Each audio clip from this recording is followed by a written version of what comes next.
I asked about potholes and they called me racist. A few days ago, I was doing what most of us do when we have a spare minute.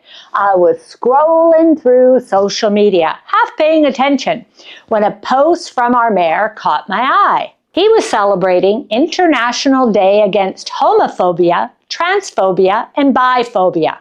Now, that wasn't the part that made me stop scrolling. People can live however they want to live. They can celebrate what they want to celebrate and believe whatever they want to believe. That's called freedom. What made me pause was the fact that this was coming from the mayor. This is the person who is elected to represent every citizen in our city.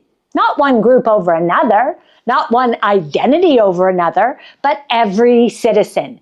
The people paying the same taxes, waiting for the same basic services, and the same people they were elected to represent. And to be fair, our mayor is not the only politician pandering to identity groups. So I left a comment. Nothing dramatic, really. I didn't insult anyone or say people shouldn't be allowed to celebrate what matters to them. I simply said that maybe the mayor's time would be better spent fixing potholes on some of our busiest roads instead of using his office to celebrate individual identities. I thought it was a pretty normal comment, so I hit send and let it go. But I was wrong. It didn't take long before someone replied, "It's people like you who make the world a bad place." That stopped me for a second because I honestly wanted to know what they meant. And I broke my cardinal rule of never responding. I admit I was thinking to myself, people like me? A person who thinks government should focus on their citizens, roads should be fixed, or a government should represent all of us instead of constantly pandering to one identity after another. So I did it, I responded back. I said, respectfully, they had a right to their opinion and I had a right to mine. And I didn't think that should be controversial at all. But their answer told me everything. You know exactly what I mean. You're that kind of person. There it was. Not a conversation or an answer, not even an attempt to explain why my point was wrong. Just the shadow of that label, the kind people use when they want the discussion to stop before it gets too close to the truth. You're a racist. And that's what bothered me. Not that they disagreed with me. People are allowed to disagree. What bothered me was the way their opinion was treated like law, and my disagreement was treated like I had a moral failure. Now that's something we all need to talk about, because somewhere along the way, too many people started believing their ideas were not opinions anymore. They started treating their beliefs like rules everyone else had to follow. And if you don't agree, if you ask a question, if you point out the obvious, suddenly you are not just wrong, you are labeled a bad person. And that's not freedom. That's control. Not a conversation, not an answer, not even an attempt to explain why my point was wrong. Just the shadow of that label. The kind people use when they want discussions to stop before it gets too close to the truth. The kind of label people use when they want to strip you of your power, when they want to silence you because they can't defend what they're saying. They no longer have the ability to see that it's okay to have different viewpoints. And here's what really surprised me. Years ago, that kind of comment might have made me feel sick to my stomach. I probably would have started explaining myself, softening what I said, proving I was a good person, making sure that nobody misunderstood me. That's what ordinary, decent people have been trained to do. So when someone hints that you're racist, hateful, intolerant, or whatever word gets pulled out that day, you try to explain yourself. But this time, none of that happened. I sat there looking at the screen, and the only thing I felt was clarity. The word didn't land. The shame didn't come. The fear didn't show up. Instead, I thought, is this really where we are right now? I had asked about potholes, and this is the answer I received. And something shifted for me in that moment. For years, these labels have worked because hard-working people did not want to be seen as bad people. Most of us have been raised to be decent, kind, respectful. Don't cause trouble. Don't hurt people.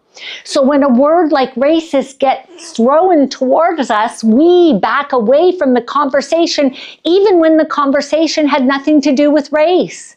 And that's how the lie was sold.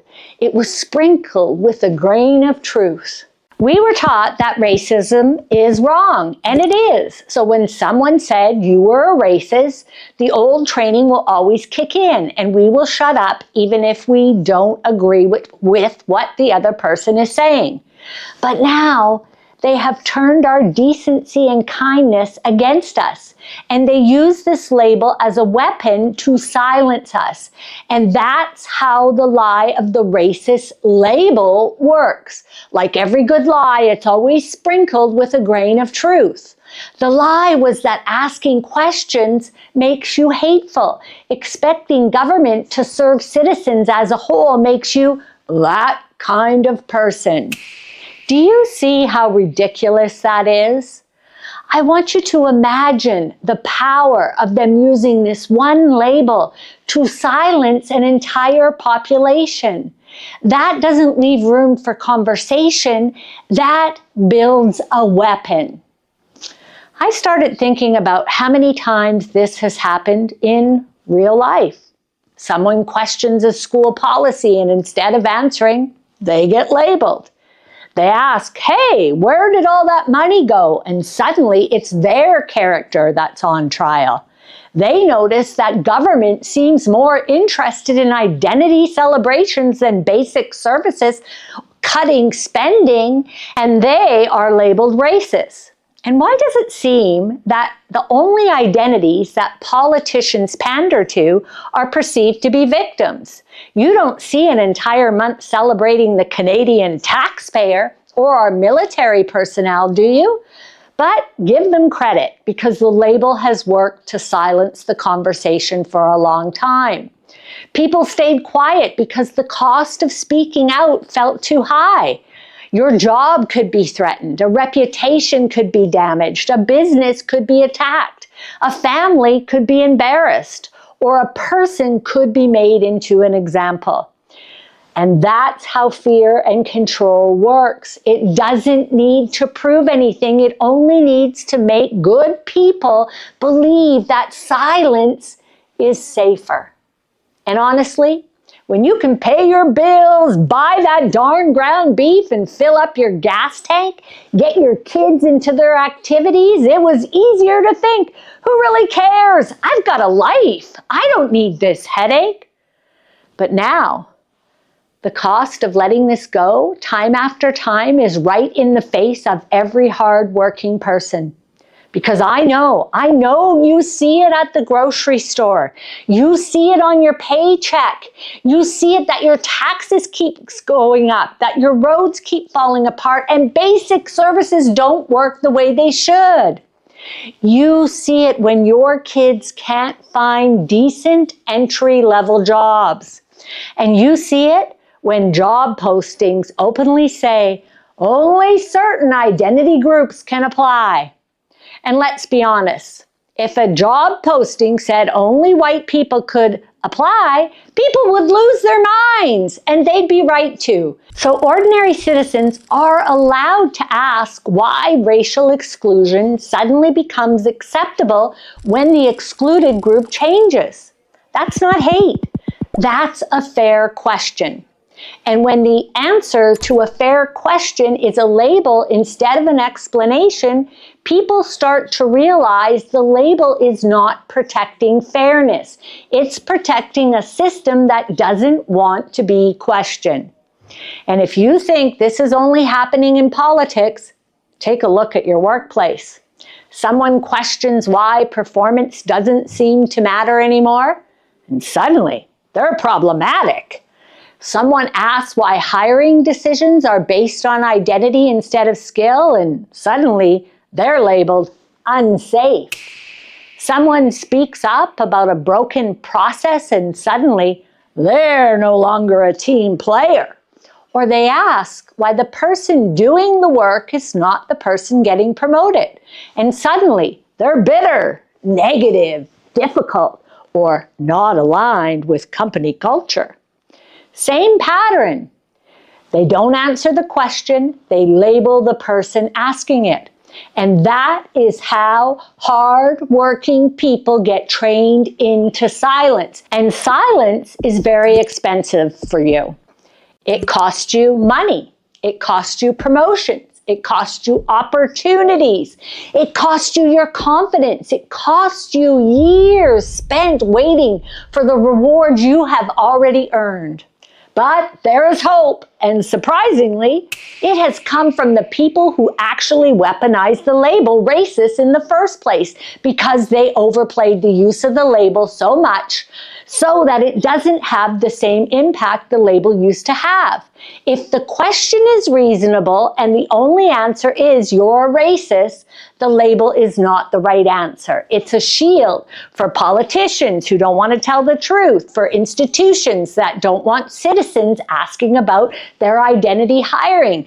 It's about the companies that spend money on DEI instead of training that would actually help their people earn more money at work. And for the small group of citizens who benefit when ordinary, hardworking people stay afraid, divided, and quiet. And that's why the label has lost its power.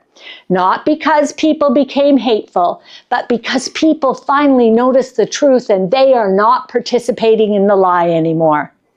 The day I commented about potholes and got called racist, I realized something I will never forget. I was not the one avoiding the conversation. They were the ones refusing to answer the question. They didn't defend the mayor's choice, explain the priority, or tell me why the roads matter less than the announcement. They turned an issue into a personal attack. And once I saw that clearly, the label lost all its power. Every citizen has a right to voice their opinion, and you have a right to disagree. But what has stopped working is to use a label like racist and apply it to situations where you just want to shut people up. But as my mom used to say to me, Tammy, the jig is up. The label has lost its once big power to stop working people.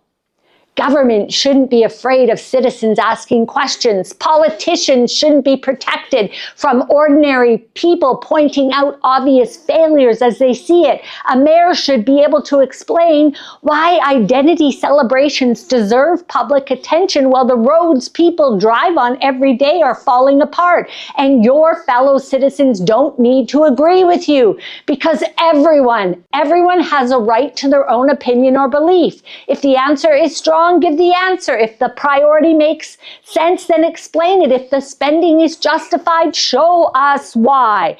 And if you don't agree that that's the role of the government, no problem, but don't label people and pretend that you have moral superiority. And don't imply a random person is racist for asking a question you don't like. When someone treats their opinion like law and your disagreement like hate, they're not defending freedom. They're just trying to silence you. And if you're watching this thinking, Tammy, I see it too, but I don't know if I'm allowed to say it. I want you to hear me. You are allowed. It's okay for you not to agree, to ask the question. It's okay to say that doesn't make sense to me. It's okay to expect government to serve citizens as a whole. It's okay for you to not feel bad about a label your fellow citizens are using to silence you. That's not hate. That's common sense, and that's real freedom. Hard-working people built this country by doing the things that needed to be done, not by hiding behind labels. They worked, they paid, they raised their families, they built businesses, served customers, fixed problems, and kept communities moving. Those are the people being told to be quiet now, and that should tell you everything. The people who carry the country are not the problem. They're the ones expected to fund the problem being caused by others. And maybe that's why more ordinary people are starting to speak up again. They're beginning to understand that the label says more about the person using it than the person receiving it. They're beginning to realize that common sense is not something you have to apologize for. So yes, it's true, I asked about the potholes. They implied I was racist, and instead of backing down, I finally saw the truth. The label was never meant to answer the question. It was meant to stop the question. The problem for them is that it didn't work. Not this time, and not ever again. And if you've been thinking the same thing, but you've been too afraid to say it, I want you to know you are not alone. For every person who speaks up, there are thousands more sitting quietly thinking, I see it too. They see what is happening in their cities, in their schools, in their workplaces, to their paychecks and their grocery bills. They know something is wrong, but too many good people still believe silence is safer. But it isn't.